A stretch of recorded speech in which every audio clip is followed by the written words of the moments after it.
سلام دوستان، حالتون چطوره؟ به چنل حاشیه لند خوش اومدید. موضوع خودکشی آزاده نامداری از طریق مصرف داروهای اعصاب و روان مطرح است.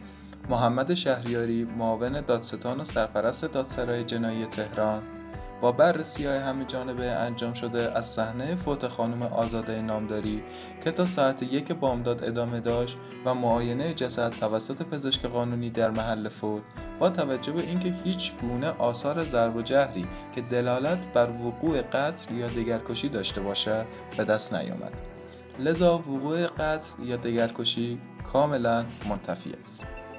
در بررسی‌های تکمیلی انجام شده، به ویژه بررسی تلفن همراه متوفی و همچنین دست‌نوشته‌های کشف شده که خطاب عام به دخترش بوده و نوعی وصیت و خداحافظی با دخترش است. داروهای موجود در صحنه که مورد استفاده مرحوم بوده، بررسی اولیه پزشکی قانونی در روز جاری که مبین وجود داروی قوی ضد افسردگی در آزمایشگاه سمشناسی متوفی است.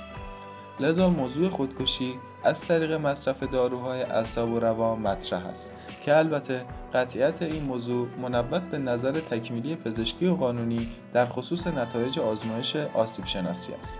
تحقیقات تکمیلی در خصوص این موضوع تحت نظر مقام قضایی در حال انجام است. بر اساس تصمیم خانواده، پیکر آن مرحومه ساعت 10 صبح فردا یعنی دوشنبه 9 فروردین ماه در قطعه هنرمندان بهشت زهرای تهران به خاک سپرده خواهد شد. پیکر بیجان آزاده نامداری شب گذشته شنبه 7 فروردین ماه در آپارتمان محل سکونتش پیدا شد و هنوز دلیل درگذشت او اعلام نشده است. اگر از این ویدیو خوشتون اومد ممنون میشم که لایک و سابسکرایب کنید و اون زنگوله بغلش هم بزنید. خدا نگهدار.